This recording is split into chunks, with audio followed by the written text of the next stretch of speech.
आहे. आज आपल्यामध्ये श्रीमान श्री शुकदेव प्रभूजी उपस्थित आहेत. तर श्री शुकदेव प्रभूजींचा परिचय मला माताजींनी थोडक्यात सांगण्यासाठी सांगितला. तर श्रीमान श्री शुकदेव प्रभूजी हे राहतात कुठे, त्यांचं मूळ गाव काय याच्याबद्दल थोडंसं मला सांगावंसं वाटेल. तर बहुळ, चाकण शिक्रापूर रोडच्या जवळ एक गाव आहे बहुळ, त्या ठिकाणी प्रभूजी राहतात. परंतु केवळ ते तिथं राहणं किंवा त्यांचा तो परिचय अगदी थोडा असेल, परंतु सगळ्यात महत्वाचं म्हणजे प्रभूजींचं प्रभूजी म्हणजे आपल्या इस्कॉन मध्ये पूर्ण वेळ ब्रह्मचारी सेवेमध्ये आहेत.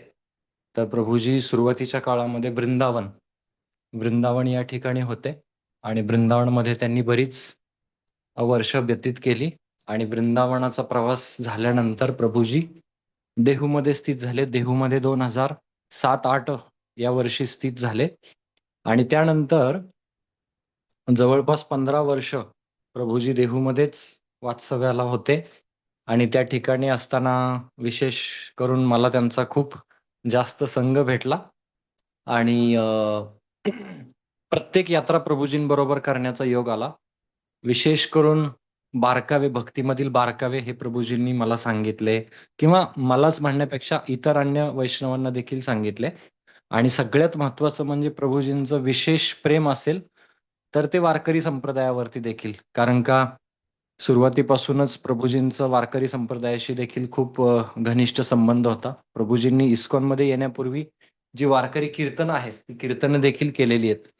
आणि मी जेव्हा सुरुवातीला प्रभूजींकडून मार्गदर्शन घ्यायचो तेव्हा विशेष करून तुकाराम महाराज कोण आहेत, तुकाराम महाराजांच्या 14 टाळकऱ्यांची नावं, अभंग कसा पाठ करायचा, अभंगाला चाली कशा लावायच्या, हे प्रभूजी आम्हाला शिकवायचे. आणि अजून देखील प्रभूजी त्या गोष्टी करत असतात, सगळ्यांना प्रेरणा देत असतात. आपल्या अवतीभोवती जेवढे भक्त येतात त्यांना प्रेरणा देत असतात. आणि मागच्या काही दिवसांपासून प्रभूजी आपलं जे वाडा आहे, गोवर्धन इको विलेज वाडा, या ठिकाणी प्रभूजी महाराजांच्या काही महत्वपूर्ण प्रचाराच्या सेवेमध्ये असतात. तिथं देखील गाईड किंवा तिथं देखील काही प्रमुख प्रीचिंग सेंटर्स आहेत. तर तिथं प्रभूजी विशेष करून अर्चा विग्रह सेवा, गाईड सेवा असेल तर त्या सेवा करत असतात. आणि मी प्रभूजींना जस्ट रिक्वेस्ट केली, प्रभूजी असा असा कार्यक्रम आहे तर तुम्ही तयार व्हाल का? तर प्रभूजी लगेच तयार झाले. आणि आजची जी सायंकाळ आहे ती प्रभूजी म्हणाले की यस, मला आवडेल म्हटले बोलायला संत तुकाराम महाराजांच्या वैकुंठ गमन सोहळ्यानिमित्त. तर हा त्यांचा परिचय होतो. मला खूप भक्तीमध्ये प्रेरणा दिली श्रीमान श्री शुकदेव प्रभूजींनी. तर मी श्रीमान श्री शुकदेव प्रभूंना विनंती करतो की प्रभूजींनी जो वर्ग आहे तो सुरू करावा. स्वागत आहे प्रभूजींचं. हरे कृष्ण.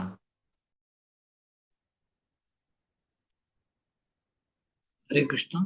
सर्व भक्तांच्या दंडवत प्रणाम. ओम अज्ञानतिमिरान्धस्य ज्ञानाञ्जनशलाकया चक्षुरुन्मीलितं येन तस्मै श्रीगुरुवे नमः. विष्णुपदाय कृष्णप्रेष्ठाय भूतले श्रीमते भक्तिवेदान्त स्वामिनिति नामिने नमस्ते सारस्वते देवे गौरवाणी प्रचारिणे निर्विशेषा शून्यवादी पाश्चात्य देशतारिणे. जय श्री कृष्ण चैतन्य प्रभु नित्यानंद श्री अद्वैत गदाधर श्रीवास आदि गौर भक्तवृंद. हरे कृष्णा कृष्णा कृष्णा हरे हरे, हरे राम राम राम. तर परत एकदा सर्व भक्तांचं स्वागत आहे आणि क्षमा मागतो मी की माझा आवाज बसलेला आहे. प्रभूजींना माहिती आहे, पण प्रभूजी म्हटले काय हरकत नाही. आणि इकडे रेंजचा पण प्रॉब्लेम आहे, तर कृपया सर्वांनी ऍडजस्ट करण्याचा प्रयत्न करा. मीही माझा आवाज आता सर्वांना कमी होतोय, तर आवाज वाढवण्याचा प्रयत्न करेल आणि शक्यतो जास्ती असतो आपण काय करणार, एक सुसंवाद करण्याचा प्रयत्न करणार आहोत. तर त्यासाठी सर्वांचं सहकार्य हवे आणि आशीर्वादही हवा आहे. तर खरे पाहता संत श्री तुकाराम महाराज यांचं चरित्र त्यांच्या अभंगातूनच पाहायला मिळतं आपल्याला. तर एक मोठा अभंग आहे, ते चरणाचा आठवण मला 17-18 चरणाचा आहे. याती शूद्र वैश्य केला व्यवसाय, आधी तो हा देवकुळ पूज्य. तर तो मी बऱ्याचदा प्रयत्न केला पाठ करण्याचा, बऱ्याचदा झाला. जेवढ्या वेळा झाला त्याच्यात दुप्पट वेळा विसरलो मी, विसरायचो.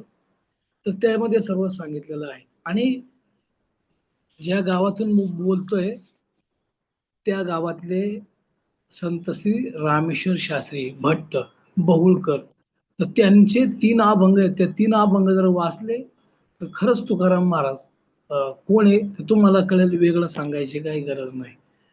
तर मी एका थोर भक्तांच्या घरी आज ते वैकुंठवासी आहेत, त्यांच्या आश्रमात राहिलो. तर त्यांनी थोडस तुकाराम महाराजांविषयी एक एक पेज लिहिलं होतं. त्यामध्ये काही आक्रमक होतं, पण त्यातलं थोडक्यात मी सांगण्याचा प्रयत्न करतो. तर तुकाराम महाराज कसे कवी, संत आणि योद्धे आहेत हे सांगितले त्यांनी. म्हणजे ह्या तिन्हींचा मिलाप आहे त्यांचा. तर कवी म्हणजे आपण समजतो तसं कवी नाही, म्हणजे ते आहेच आहे कवी, म्हणजे कविता रचना करणारे. कवी म्हणजे ज्ञानी, महापुरुष किंवा एक एक मोठी व्यक्ती, महात्मा सारखे. संत संत आहेच आहे. आणि योद्धा योद्धा कोणाला म्हटलं जातं, तो शूर आहे, परंतु तो इतरांसाठी लढतोय, म्हणजे अन्यायाविरुद्ध लढतो, त्याला योद्धा म्हटलं जातं. तसं हे तुकाराम महाराज एक योद्धे म्हटलेले आहे. तर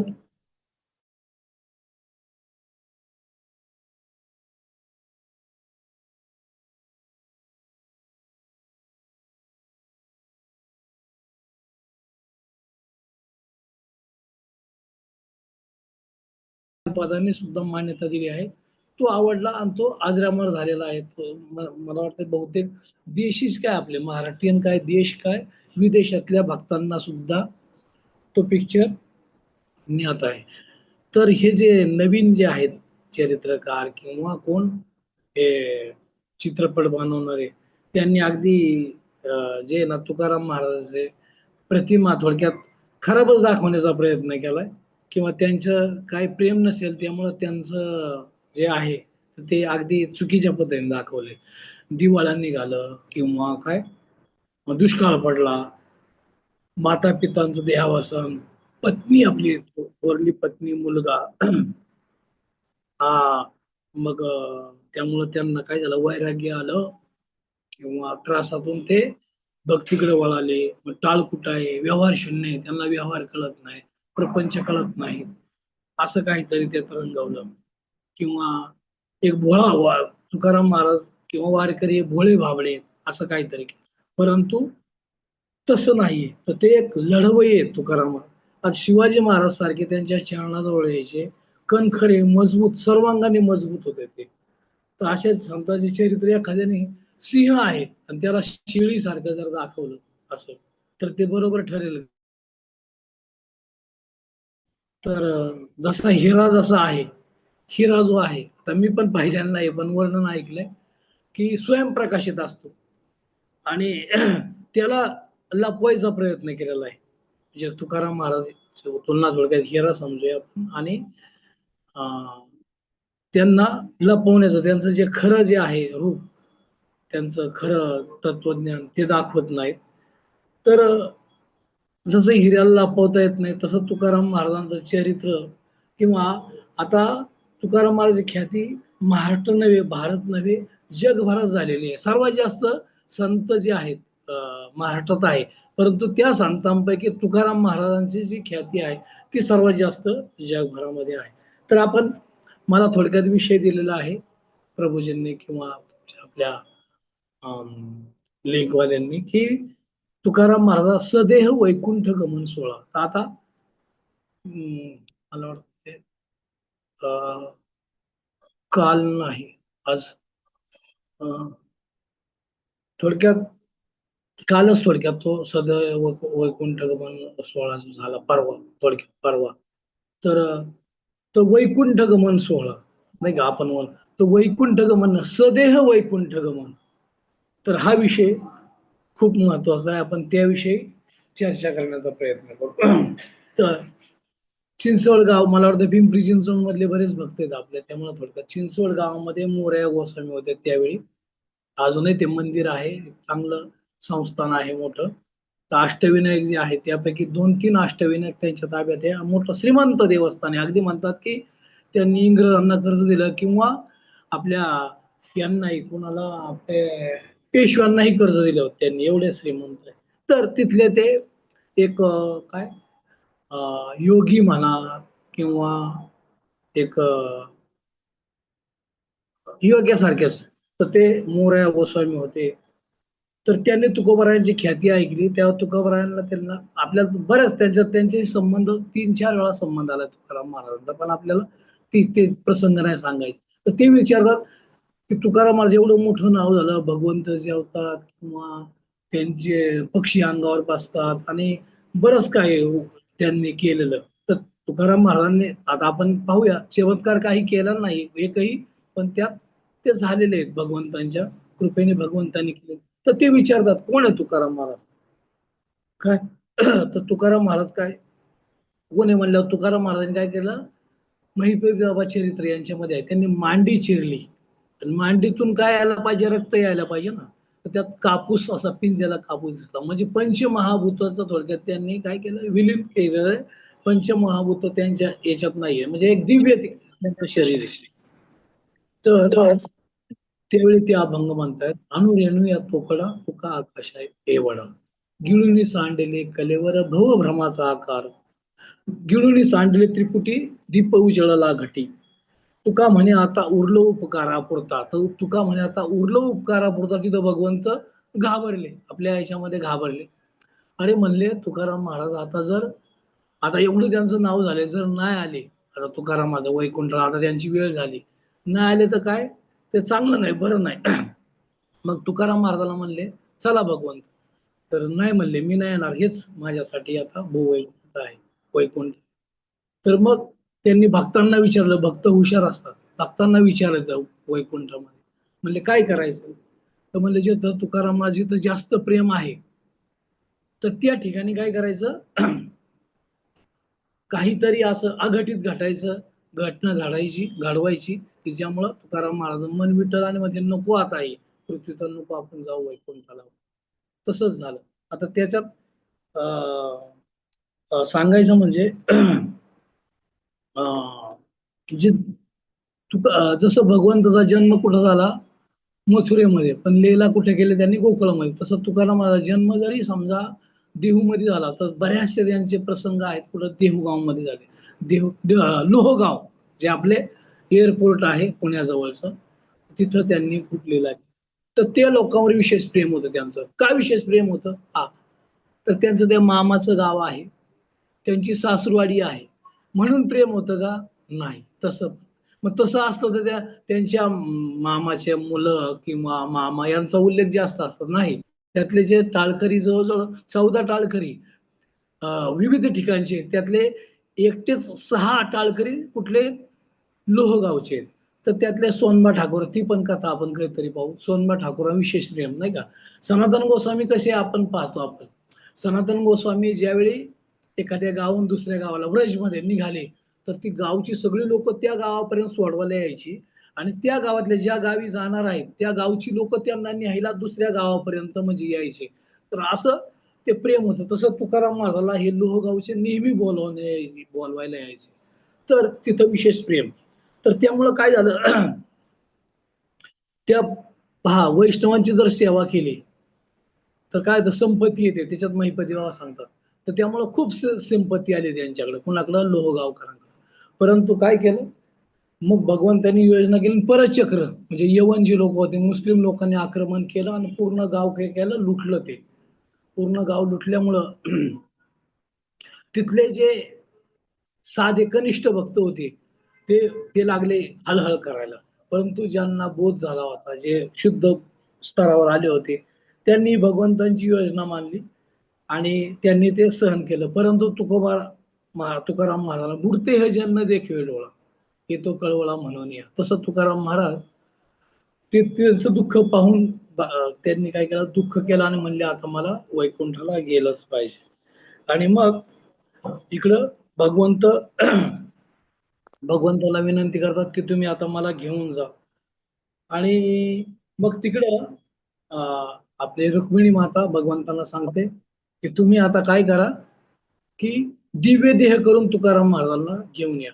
परंतु भगवंतांनी इतर भक्तांना विचारलं कसं करायचं, तर म्हणले मला असं वाटतं की त्यांना देहासहितच घेऊन यावं.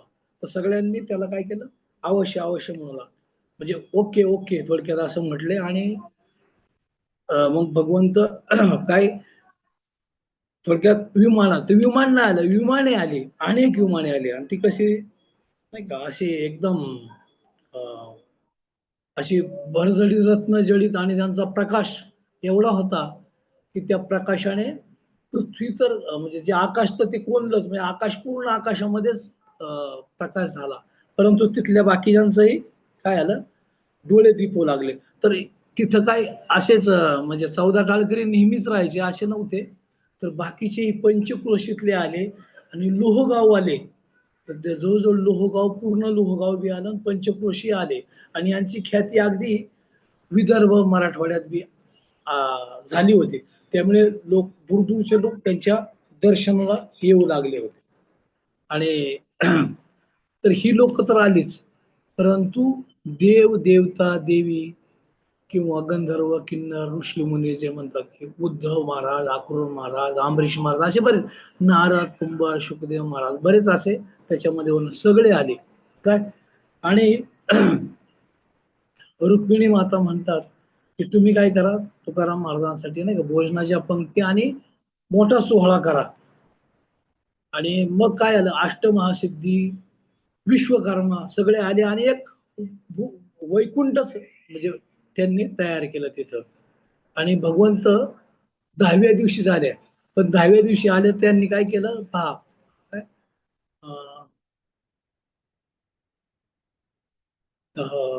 आपण थोडक्यात हे पाहू, आपण तो अभंगापेक्षा हे करू की त्यांनी कण्या केल्या. कण्या म्हणजे एक पातेलं, त्याला तपेलं शब्द आहे. तपेलं म्हणजे हांड्याचाच प्रकार आहे असा क्रॉसचा.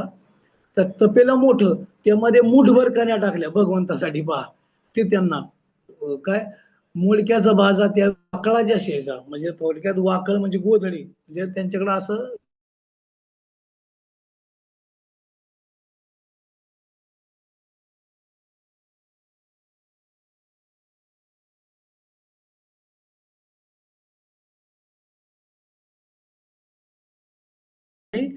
पत्रवळी धरली आणि सगळं ते कण्या अशा थांबवल्या आणि ते प्रसाद घेत आहे.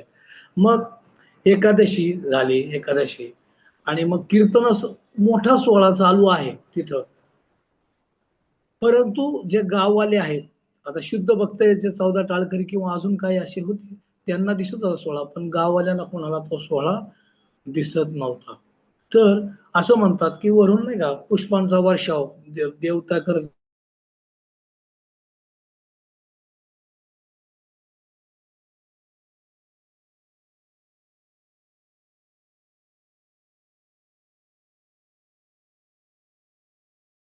तो सण धुलवडीचा शक्यतो नसत. पण इकडं थोडासा देहुगावमध्ये तो खेळाला खेळ होता त्यावेळी चालू. तर शिमग्याचा वरिष्ठ सण, मोठा सण शिमग्याला मध्ये, परी कोणी न खेळे धूळ माती, म्हणजे कोणी धुलवड, धुलवड म्हणले की धूळ, धूळ वड धूळ माती कोणी खेळत नव्हतं. तर ती प्रतिपदा असते, वद्य प्रतिपदा, म्हणजे दुसरा दिवस. तर 4 प्रहर कीर्तन केलं तुकाराम महाराजांनी त्यावेळी काय.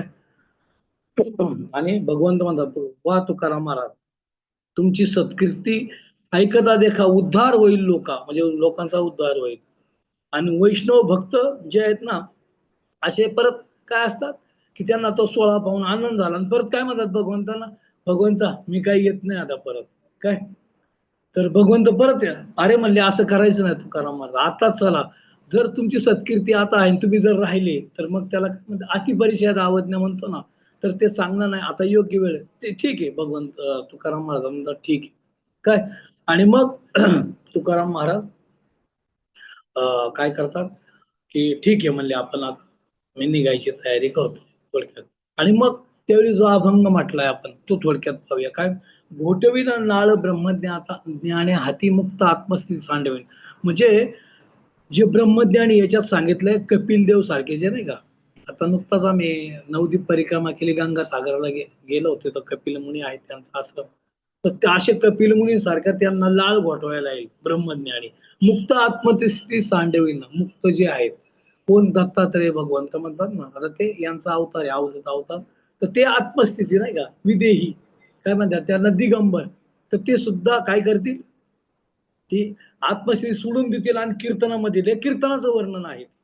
ब्रह्मभूत काय होत असे कीर्तनी, भाग्य तरी ऋणी देवायसा सांडविन तपोनी ध्यात्मान. तपोनी द्यायचा शंकर, भगवान शंकराला म्हटलेला आहे. यज्ञ आणि दाने लाजवीन. कोण कोण म्हणेल मी असे यज्ञ केले, मी एवढं दान देईल, ते सुद्धा म्हणतील की अरे बापरे, हे तुकाराम महाराज कीर्तनच खरं आहे. तीर्थ भ्रामकाशी आणि नाळस, कडू स्वर्गवास करीन भोग. स्वर्गातले देवता आगी इंद्र सुद्धा म्हणाल की फसलो मी इंद्रपद घेऊ. धन्य म्हणून इहलोकीच्या लोका किंवा इहलोकी लोका, भाग्ये आम्ही तुका देखी आला. मग ही जी लोक आहेत ना, तुकाराम महाराज गेल्यानंतर म्हणतील की आम्ही मोठं भाग्य आमचं तुकाराम महाराज देखील. तर आपणही भाग्य समजायचं. काय धन्य आम्ही तुका देखी आला नाही आपण, तर तुकाराम महाराज ऐकी आला. म्हणजे तुकाराम महाराज जरी गुणगान आपण ऐकलं तरी खूप मोठी भाग्याची गोष्ट. महिपती बाबा म्हणतात की अनंत जन्मीचं सात्विक पुण्य जर असेल आपल्या गाठीशी, तेव्हाच तुकाराम महाराज दर्शन होतं. असे त्यावेळेचे सज्जन लोक, त्यावेळेची विद्वान लोक बोलू लागले. तर तर तेवढ्यात आता निघायची वेळ झालेली आहे तुकारामाचे. तर तुकाराम महाराज की भोळे बाबळे किंवा आपण जे म्हणतो त्यांना आठवण झाली कुणाची.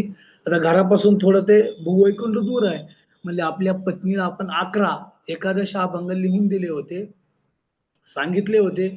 आणि ते अभंग असे आहेत की ते अभंग जर वाचले तर कुणालाही वैकुंठ प्राप्ती सहज होईल, असे ते अभंग आहे. आता सुद्धा तेवढा विश्वास त्याच्यामध्ये आहे. तर ते अभंगचा उपयोग झाला पाहिजे ना म्हणजे त्याच्यात. तर तुकाराम महाराज म्हणतात की आवलीला बोलवायला पाठवा, जिजाईला बोलवायला पाठवा. तर जिजाईला बोलवायला पाठवलं. तर जिजाई म्हणते की मी 5 महिन्याची गरोदर आहे आणि घरी म्हैस माझी दुभती आहे, पोरवला लहान लेकुरे आहे आणि मागे संसार आहे, कोण करणार काय. मग ह्यात आश्चर्य नाही काय की तुकाराम महाराज आश्चर्य करतात, पण आपण आश्चर्य करण्यासारखं नाही. कसं की तुकाराम महाराज काही वेळा असे बाहेर निघाले ना, कुठं चालले तुम्ही, म्हणजे कुठल्या डोंगरावर, नाही मी चाललो वैकुंठाला म्हणायचे. तसेच त्यामुळे ते विचारून गेले, आवले चल तू, तर मी चाललो वैकुंठाला. ते नेहमीप्रमाणे ते वाटलं जिजाईला की हे आपले इथंच कुठंतरी असते. तर बाकीचे लोकांना समजलं, बाकीचे काही लोक होते त्यांनाही कळलं की तुकाराम महाराज आज काहीतरी वेगळंच कीर्तन आणि वेगळाच आनंद येतो लोकांना. तर काही म्हणायला लागले भक्त की तुकाराम महाराज आपण काहीच केलं नाही, तुकाराम महाराज आपल्याकडून त्रास झाला, तुकाराम महाराज हिमालयाला चालले वाटतात, हिमालयाला स्वर्गाची वाटे स्वर्गाला चालले. काही म्हणतात की बद्रिकाश्रमात चालले, बद्रिकाश्रम. काही म्हणायला लागले वाराणसी, वाराणसी म्हणजे कोण, काशी. तर म्हणले, काही म्हणले अरे ते रामेश्वर शास्त्री हुशार आहे, त्यांना विचारा काय करतात तुकाराम, आम्हाला काही कळेना, वेगळाच आनंद आहे. आणि असं आम्हाला एक आत असं वाटायला लागले की तुकाराम महाराज आता काही क्षणापुरतेच आहेत. तर ते असे काही दुःखी पण झाले, घाबरले पण काय. तर आणि त्यातून तो सूर्यप्रकाश, म्हणजे सूर्य सुद्धा झाकला गेला. एक सूर्य नाही, हजारो सूर्याचा प्रकाश कुठल्या त्या विमानामुळे झाला आणि त्या वातावरणामुळे झाला. पण हा कुणाला, आपल्यासारख्यांना जे आहेत त्यांच्यासाठी तो प्रकाश होता, बाकीच्यांसाठी काही नाही. तर जे काही होते त्यांनी मग काय केलं, डोळे झाकले. आणि तुकाराम महाराज काय करणार त्यावेळी, बसले विमानात, काहींना सारखे. त्यांनी ते पाहिलं आणि जे बाकीचे होते ते शोक करू लागले. त्यांनी डोळे उघडले, तेवढ्यात काहीतरी चाललंय वर, काहीतरी दिसतंय असं त्यांनी पाहिलं. तर 14 हे काय आहे बाकीच्या काय, तर हे जे विदेही महात्मा होते 14 टाळकरी, ते पण शोक करू लागले. आणि जिजाई तेवढ्यात आली, ऊर बडू लागली. काय जसं अक्रूर महाराज गोकुळाला आले आणि जे भगवान श्रीकृष्णांना मथुरेला घेऊन चालले, तशी स्थिती नाही का. नैनीच्या उदकाने भिजली धरणी, तसं ही धरणी ह्या बाकी ज्या लोकांच्या त्यांनी आसरूंनी ती धरणी भिजली पूर्ण. आणि जिजाबाई काय म्हणतात की स्वतःला काय म्हणतात, की की त्याच्या वैराग्याच्या जे ज्वाला आहे त्याच्या आह्या त्या लागता माझी जळली काया, देखत देखतची लवला ह्या टाकून या गेला, की असं म्हटल्यानं जिजाबाई परत काय कळली, असे मूर्छित होऊन पडली. परत शुद्धीवर आले, म्हणते खरं जर मला कळलं असतं तर मी पण त्याचा पदर घेऊन गेलो असतो. महादेव विठोबा जे आहेत त्यांची मुलं ती रडायला लागली. बाकी सगळी जी यात्रा होती ती संध्याकाळपर्यंत थांबली. ही वेळ दुपारची आहे. काय म्हणतात की 4 प्रहर शनिवार होता आणि आज बी शनिवार आहे. 4 प्रहर झाला होता. दुपारचे 12 वाजले होते. आता सहज आठवलं म्हणून सांगतो. दुपारी 12ची वेळ होती आणि मी एक कीर्तन ऐकलं, त्यांनी सांगितलं 12 वाजून 2 मिनिटांनी की अ, दरवर्षी ते झाड आहे, नांदुरकीचं झाड हलतं. आणि आज मी मला ह्यावेळी बुक डिस्ट्रिब्युशनची सेवा होती.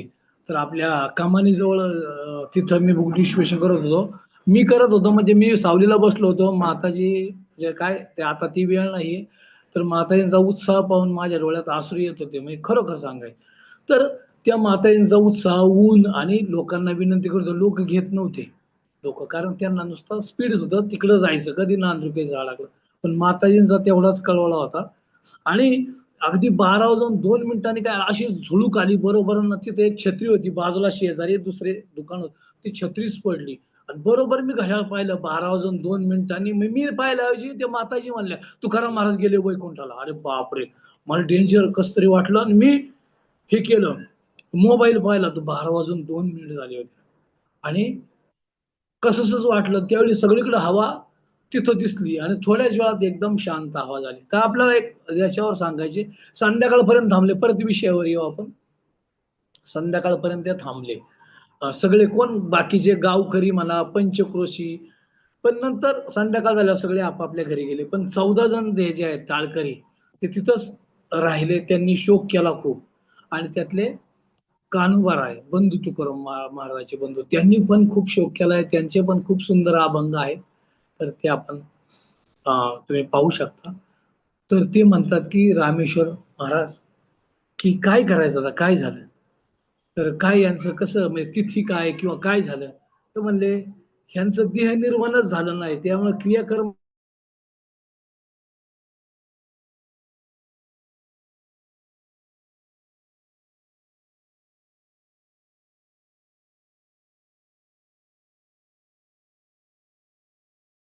सप्तमीला, 7व्या नाही तर 5व्या दिवशी ललित असतं. तर पूर्ण जे निष्ठावंत वारकरी आहे, रात्री 12ला परिक्रमा सुरू करतात आणि सकाळी 7-8 ला पोहोचताय तिथं. पूर्ण परिक्रमा अगदी 1/4 किलोमीटर पण नाही. पण तेवढ्यासाठी ते जवळ-जवळ 8 तास त्याला लावतात. एवढं नाचतात, एवढं पाहतात. तर खरोखर तुम्ही तुकाराम महाराज तुम्ही पाहिलं नाही, मी पाहिलं नाही. पण ते ललित मी कधी चुकवत नाही. तुम्ही या, पहा. त्या वारकऱ्यांचा भाव पहा. एवढे म्हातारे असतात आणि त्यात काही तरुणा. तर म्हाताऱ्यापेक्षा तरुणांचं कौतुक वाटतं. का कौतुक वाटतं? म्हातारे त्यांना माहिती आहे तुकाराम महाराजचा आनंद. पण हे तरुण आलेत. ते तरुणही एवढा आनंद घेतात त्यामध्ये. आणि अगदी सुशिक्षित आहेत, काय श्रीमंताची मंत्र्याची मुलं एवढी सुंदर मुलं असतात काही. जास्त नाही, 8-10 मुलं अशी असतात. आणि ते पूर्ण तुकाराम महाराजांचे लीला चरित्र ते खेळत असतात ते. तुकाराम महाराजांचे बरेच प्रसंग लीलेद्वारे दाखवतात. तर आपल्याला ते पाहायचे. तर वेळेअभावी आपण मला थोडासा वेळ सांगू शकता? तर आपण तुकाराम महाराज त्यावेळी आपण समजूया तो कार्यक्रम तिथं झाला. परंतु विशेष सांगायचे म्हणजे तुकाराम महाराज आश्चर्य काय देहासहित गेले. आता कळीच्या काळा माझे अद्भुत वर्तले. प्रयाण काळी देवे विमान पाठवले. कळीच्या काळा माझे अद्भुत वर्तले. मानव देह घेऊन निज धामा गेले. निळा म्हणे सकळ संता तोषविले. तर कलीच्या काळामध्ये अद्भुत. याच्या अगोदर आपण ध्रुव महाराज गेलेले पाहिले. पण कलीमध्ये कुणीही देहासहित गेले नाही. थोडक्यात सांगायचं. बरं, समजा एखादा आहे बाबा, आपण म्हणूया एखादा इथून पुढे जाऊ शकेल. परंतु तुकाराम महाराज 5 नाही, आपण ऐकलं 3 वेळा परत आले बऱ्याच यांच्याकडून. पण मी काही थोडंसं चिंतन केलंय. त्या चिंतनामध्ये वेळ तुम्ही तुम्ही सांगू शकता. आपला इस्कॉन संप्रदाय म्हणजे गौडीय संप्रदाय आणि वारकरी संप्रदाय ते तुकाराम महाराज हे कसं साम्य आहे. जवळजवळ 20-25 माझ्याकडं ते आहेत त्याचे दाखले. आणि तुकाराम महाराज तुकाराम महाराज बोलण्यासारखं नाहीये. तुकाराम महाराजांविषयी काही नाही का, तुम्हाला तेच सुरुवातीलाच बोललो की तुकाराम महाराजांविषयी काही पण आक्षेप घेतात, त्यांच्या देहाचं काही बरं वाईट झालं तर त्याच्यासाठी 25-30 पुरावे आहेत. म्हणजे हे आपले याचे पुरावे सहजपैकी तुम्ही सांगू शकता, ते पण पुरावे आपण तुम्ही जर वेळ दिला आपल्याला तर आपण त्यावेळी सांगण्याचा प्रयत्न करू. तर हे पाहूया आपण की तुकाराम महाराज वैकुंठहून 7 वेळा परत आले. तर कसे परत आले अगदी 0 मिनिटात सांगतो. तर पंचमी जी आहे, आता उद्या पंचमी आहे पहा, तर तिसरा दिवस येतो द्वितीय नंतर. त्या दिवशी भागीरथी मातेसाठी आले. भागीरथी करी धावा बाबा गेले कोण्या गावा, सुंदर अभंग आहेत. तर भागीरथी मातेसाठी आलेले. नंतर त्या दिवशी गोधडी आणि टाळ पडला. तर तुकाराम महाराज गोधडी वाकळ काय सातारा भागात, सांगली भागात म्हणतात. आणि टाळ, तो टाळ अजूनही गोधडी नाही, पण टाळाला मी 25 वर्षापूर्वी स्पर्श केला, हातात घेतलाय. आणि आताही 1 वर्षापूर्वी तो चिखलीमध्ये, चिखली गावाचं नाव आहे, चिखलीच्या गावाला नाही का टाळगाव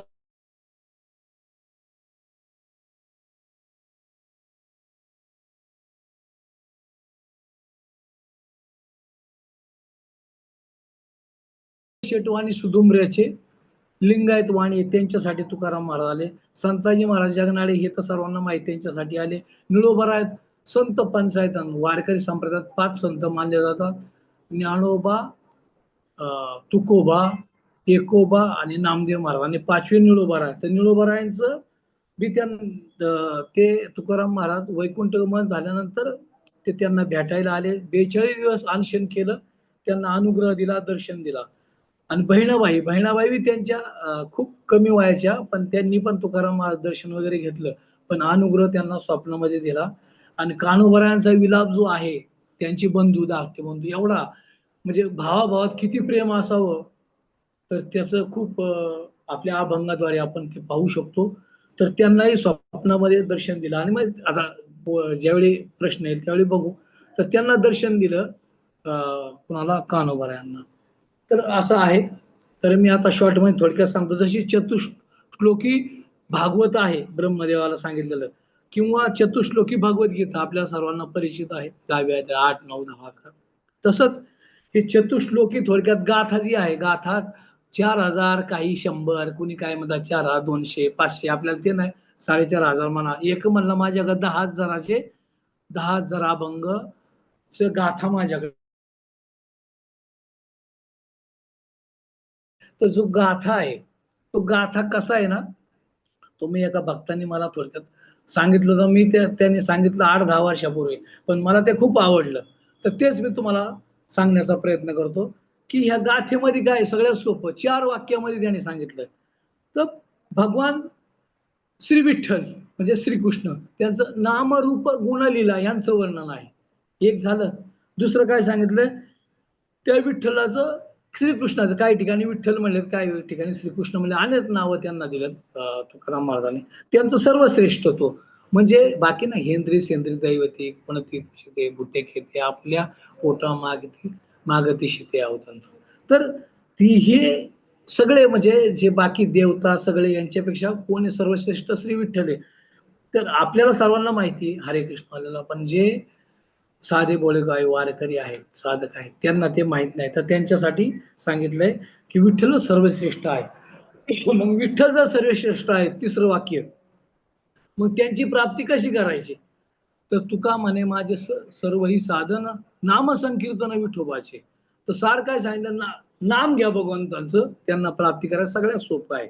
आणि चौथं एक वाक्य म्हणजे हे, तर हे खूप काय महत्वाचं आहे हे, की ह्याच्यात नाही का तुकाराम महाराज एक काय म्हणतात, एक विद्रोही कवी काय म्हणतात, तर ते ठीक आहे, मान्य म्हणताय तुम्ही. तर ते काय सांगतात, हे तिन्ही मानत नाही, की विठ्ठलाला मानत नाही, नामरूप गुणलेला किंवा श्रेष्ठ मानत नाही, नामाला मानत नाही.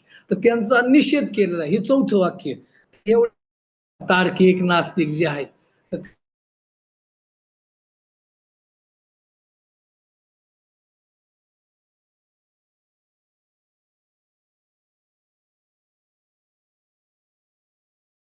तिला 7:30 पर्यंत म्हटले. म्हणले ठीक आहे. नंतर म्हणले 7:45 पर्यंत, 7:45 पर्यंतही घ्या. तर मला वाटतं 7:40 झालेले आहेत. 5 मिनिटं आहेत. कुणाला काही प्रश्न जर असेल तर आपण विचारू शकता. आणि आणि जर अ, अ, नसेल वेळ तर मी इथं थांबूया. हरे कृष्ण. हरे हा, कृष्ण. खूप धन्यवाद खूप प्रभूजी. धन्यवाद. एक प्रश्न आहे, विचारू का? हा हा प्रभू विचारा. तुम्ही आता एक 4 मुद्दे सांगितले की नाही का, तुकाराम महाराजांचं म्हणजे विठ्ठल, त्याचे गुणरूप नामलीला. नंबर 2 ला काय म्हणलंय? कुठला? विठ्ठलाचं तुम्ही आता विठ्ठला म्हणजे गाथेचे 4 विषय सांगितले, बरोबर. बरोबर आहे की नाही? पहिला विषय सांगितला की विठ्ठलाचे गुणरूप नामलीला. नंबर 2 सांगितलं विठ्ठलाचं एकमेव द्वितीय, की विठ्ठलासारखं दुसरं तत्व नाहीये. तिसरं काय सांगितलं? विठ्ठलाचं नाम. पण तिथे एक हो. पॉइंट राहिला, नुसतं विठ्ठलाचं नाम नाही, विठ्ठल वैष्णव प्राप्तीच्या. सेवा पण सांगितली. हं, आणि नंबर 4, हं. हे हे 3 जे मान्य करत नाही हा, त्या सगळ्यांचा निषेध. हो टॅलेंटेड व्यक्ती आहे बरं का, ज्याने कोणी हे स्टेटमेंट मांडलं ना, you are really talented person. Thank you. हो. येस प्रभू, अरे येस प्रभू, येस. सुनी प्रभू आमच्या घरी आलेले, मग त्यांना ते म्हटलं मला विचारत प्रभू. ठीक आहे म्हटलं, ओके. हरे कृष्ण, दंड. येस प्रभू. हरे कृष्ण. प्रभूजी दंडवत प्रणाम. खूप खूप धन्यवाद प्रभूजी. तुम्ही आज आम्हाला वेळ दिला आणि इतकं छान तुकाराम महाराजांबद्दल, गाथेबद्दल आणि त्यांच्या देहू या ठिकाणाहून जसं त्यांचं हे वैकुंठ गमन लीला जी झाली ती कशी झाली ते तुम्ही आम्हाला इतकं छान सांगितलं प्रभूजी. आणि प्रभूजी जे तुकारामांची गाथा जी आपल्याकडं आता आहे उपलब्ध, तर प्रभूजी ती किती ऑथेंटिक तर आहे, पण मग त्याच्यात काही नवीन बदल करून श्लोक ऍड झालेले आहेत की आहेत ओरिजिनल तसेच? हे पहा, तुम्हाला तेच म्हटलं, काही काही ठिकाणी काही कमी जास्त अभंग आहेत. तर त्या वह्या नाही का पाण्यामध्ये काही बुडावले होते, तर काहींनी स्वतः घेऊन गेले. किंवा संताजी महाराज जगनाडे यांच्याकडे एक प्रत आहे, गंगाराम भाऊ मवाळ कडुसकर त्यांच्याकडे एक आहे, एक वास्कर फड त्यांच्याकडे आहे, संस्थांकडे आहे. आणि असं काही नाही. आता एक देवडीकर म्हणून एक प्रत आहे, त्यामध्ये सांगतात की तुकाराम महाराज अभंग म्हणायचे, तोंडावर विस्तू ठेवायचा आणि अभंग म्हणायचा, तर विस्तू तोंडावर, तो जिभेवर. तर तो अभंग जर म्हटला, काय म्हणतात त्याला, प्रमाणित जर असेल तर जीभ भाजत नव्हते, आणि प्रमाण नसेल त्याला क्षेपक म्हणतात, तर लगेच भाजायचे. मग ते बाजूला काढले. तर देवडीकर गाथा म्हणून जे आहे त्यामध्ये थोडक्यात सगळे अभंग ते प्रमाणित आहेत. आणि काहींनी असे रचलेले भरपूर आहेत. तर शक्यतो आपण पाहायचं, गाताना शक्यतो वारकरी म्हणत नाही आणि भजनामध्ये म्हणत नाही, कीर्तनकारही ते अभंग घेत नाहीत, याच्यामध्ये कीर्तनासाठी घेत नाही. तर आणि दुसरं की हे सांगायचे की त्याच्यावर जे आपण काय म्हणतो भाषांतर केलं किंवा काय म्हणतो त्याचा अर्थासहित जी गाथा आहे. तर बऱ्याच अशा थोडक्यात, आता माझा अधिकार नाही, पण आपण थोडक्यात हरिकृष्ण किंवा आपल्या आचार्यांच्या थोडक्यात त्यांचं अनुसरणामुळे थोडंसं वाटतं की काही थोडक्यात त्यांनी काही थोडं मायावादी सारखं त्यात त्यांनी लिहिलेलं आहे. त्यामुळे थोडकी आपल्यात तिथं फसगत होईल. त्यामुळे वरिष्ठ भक्तांचा सल्ला घेऊन, मार्गदर्शन घेऊन आपण पहिली सुरुवातीला वाटतं सार्थ गाथा वाचू शकता. तर काही भक्तांनी आपले काही प्रयत्न केला होता. देहूचे सुनील लोणकर म्हणून काही त्यांचे की हे करायचं नाही का, सार्थ हे करण्याचा, की अर्थसहित करण्याचा त्यांचा, तर वेळेअभावी किंवा काही त्यांच्या कारणामुळे त्यांना ते जमलं नाही, परंतु त्यांचा विचार आहे. तर असे काय असतील, किंवा वृंदावन प्रभू जे आहेत, महिपती बाबा चरित्र जे आहे ते प्रमाणित चरित्र आहे, मला खूप आवडतं. त्याचाच त्यांनी संत तुकाराम जे पुस्तक लिहिले, ग्रंथ लिहिलेला आहे, तर त्यांनी खूप सुंदर त्याचा प्रयत्न केलेला आहे. ते जरी पुस्तक वाचलं, आपल्याकडे ठेवलं ना, तर त्याहून बरचसं गाथा कळेल आणि संत तुकाराम महाराजही कळतील. तर जे काय आहे आपण त्यावेळी ते वरिष्ठांच्या मार्गदर्शनाखाली तुम्ही ते त्याचं अध्ययन करू शकता. ठीक आहे. हो हो प्रभूजी. आणि प्रभूजी मध्ये आवाज कट झाला होता. तुम्ही अच्छा, जे हा. सांगत होते ना त्यांचं टाळ, तुकाराम महाराजांचं टाळ जे आहे ते आळंदीला, तिथून पुढे काही ऐकायला नाही आलं प्रभूजी. हो. नाही नाही, आळंदी नाही, देहू आणि आळंदीच्या मध्ये चिखली म्हणून गाव आहे. देहू पासून 5 किलोमीटर अंतरावर आहे चिखली, पिंपरी चिंचवडच्या एरियात. तर तिथं ते टाळ अजून आहे, पाऊस तसे खूप आहेत. तर लोहगाव मध्ये शिवबा कासाराची विहीर आहे, ज्या त्यांनी शिळेवर स्नान केलं ती आहे, किंवा बोडक्याच्या वाडीला भगवंतांनी दर्शन विद्यमान काय म्हणतात ना, राजर्षी नरेंद्र मोदी साहेब, तर ते आले होते शिळा मंदिराचा. असे बरेच काही आपल्याला अजून पाहू शकतात. देहू मध्ये आहे, काही लोहगाव मध्ये आहे, किंवा असे जे हे तुकारामच्या गावामध्ये तुकाराम महाराजांनी प्रभू रामचंद्रांच्या मूर्ती स्थापित केल्या. त्यांचं उद्या काय पुनर्प्रतिष्ठापना आहे. म्हणजे अशा ठिकाणी अजूनही तुकाराम महाराजांची चिन्ह अजून बऱ्याच ठिकाणी आहेत. किंवा इकडं झाड एक वाकसई म्हणून या बाजूला, कुठं कोकणाच्या बाजूला, किंवा मिरच्या विकल्या तिकडे एक झाड आहे, रस्त्यात मध्ये थांबल्या ते एक झाड आहे, नांदुरकीचं झाड आहे, अशा बऱ्याच आहेत. तर ते गोपीनाथीला प्रभूंना मी नेहमी सांगत असतो, देहूमधून आपण ना एक मुक्काम जर केला, तसे 3 मुक्काम पाहिजे. तिन्ही डोंगर आणि सगळा लोहगाव हा परिसर, 14 टाळकऱ्यांची गावं आपण पाहू. आणि याला प्रमाणित प्रभुपादांनी पण हे केलेलं आहे, तुकाराम महाराजांना मान्यता दिलेली आहे. म्हणजे तसं थोडक्यात हे बोलणं माझं हे होईल, पण आपण आपला वैयक्तिक आहे ना, प्रायव्हेट आपला चॅनल, त्यामुळे बोलू शकतो आपण असं. तर असं बाहेर नाही बोलू शकत, कारण का तर काहींना ते सहन होऊ शकत नाही. तर तुकाराम महाराजांना आपण उलट इस्कॉननी जेवढा मोठा केला त्यांनी कुणीच मोठा नाही केला. आता मी सांगायचं म्हणजे, मी ज्यावेळी वृंदावनमध्ये होतो, एक क्रोएशिया म्हणून आहे, रशियाचा एक देश आहे, माहित नाही मला ते. तर एक तिथले 2 सेफ्रॉन डिव्होटी होते, एकाचं वय होतं 32, एकाचं होतं 33. परंतु त्या दोघांना माझ्याकडे तुकाराम महाराजाचं पिक्चर चित्र होतं. ते चित्र असं होतं की ते तुकाराम महाराज वाटत नव्हते, परंतु मी दाखवल्याबरोबर ते डायरेक्ट म्हणले, दिस इज तुकाराम महाराज, तुकाराम महाराज असे म्हणले.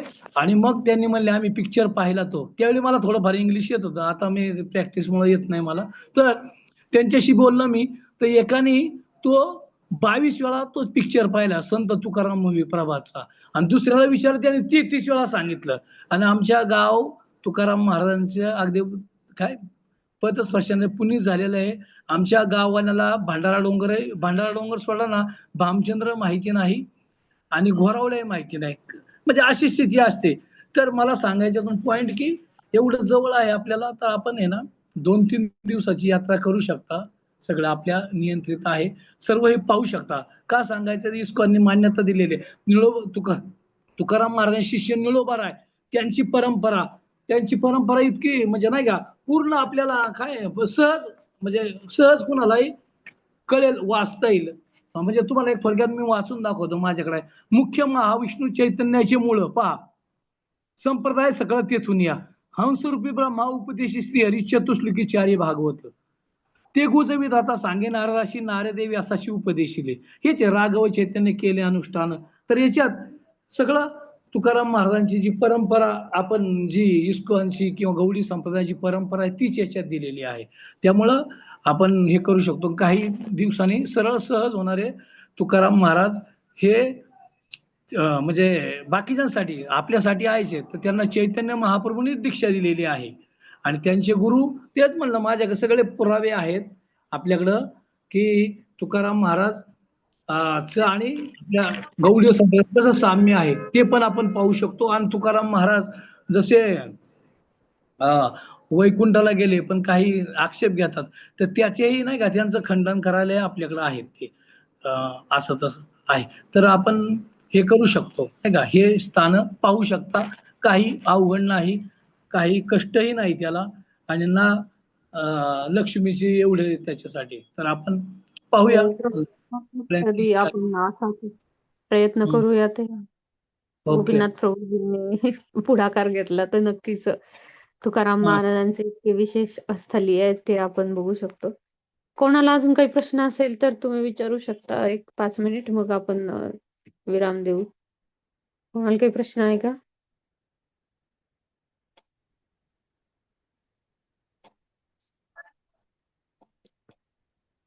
गोपीनाथ लीलादास प्रभूजी, तुम्हाला काही सांगता करायची का कार्यक्रमाची प्रभूजी? हरे कृष्ण. थँक्यू श्रीमान श्री सुखदेव प्रभूजी, खूप सुंदर क्लास दिला तुम्ही, आणि बऱ्याच नवीन गोष्टी देखील ऐकायला भेटल्या. आणि पुन्हा एकदा तुकाराम महाराजांचा सदेह वैकुंठ गमन सोहळा जो की इथं झाला 2 दिवसापूर्वी परवा दिवशी, परंतु पुन्हा एकदा असं वाटलं की आजच होतोय तो. तर एवढा सुंदर तुम्ही तो कथन केला. तर धन्यवाद. आणि माताजी, मला तुम्हाला एक रिक्वेस्ट करायची आहे. प्रभूजींनी बोलता बोलता बऱ्याच गोष्टींचे दाखले दिले की त्यांच्याकडे एवढं मटेरियल आहे की भविष्यामध्ये वेगवेगळे जे काही मुद्दे आहेत तर त्या मुद्द्यांवरती चर्चा होऊ शकते. जसं की त्यांनी सांगितलं माझ्याकडे एवढे पुरावे वगैरे आहेत. तर प्रभूजी नक्कीच आपल्याला भविष्यामधील काही क्लासेसमध्ये तुकाराम महाराजांची लीलास्थळी, देहू किंवा अन्य जे काही गोष्टी आहेत त्या आपल्याला सांगतील अशी मी प्रभूजींना देखील विनंती करतो. थँक्यू. हो, नक्कीच प्रभूजी. कारण प्रभूजींनी खूपच स्टडी केलेलं आहे, याच्यावर खूपच अभ्यास केलेला आहे. मी ऐकत होते तर मलाच आश्चर्य वाटलं की इतके सारे पुरावे प्रभूजींकडे आहेत. तर नक्कीच सर्वांना याचा लाभ मिळावा, आपण प्रयत्न करूयात पुढच्या सेशनमध्ये प्रभूजी कधी आले तर. तर खूप खूप धन्यवाद प्रभूजी. थांबूया तिथेच आपण. हरे कृष्ण, दंडवत प्रणाम. वाञ्छकल्पतरुभ्यश्च कृपा सिंधुभ्यैव च पतितानां पावनेभ्यो वैष्णवेभ्यो नमो नमः. अनंत कोटि वैष्णव वृंद की जय. श्रील प्रभुपाद जी की जय. जगत गुरु संत शिरोमणी श्री तुकाराम महाराज की जय. हरे कृष्ण, दंडवत प्रणाम प्रभूजी. धन्यवाद जय. सर्वांना. हरे कृष्णा, दंडवत प्रणाम प्रभु जी. हरे कृष्ण, धन्यवाद सर.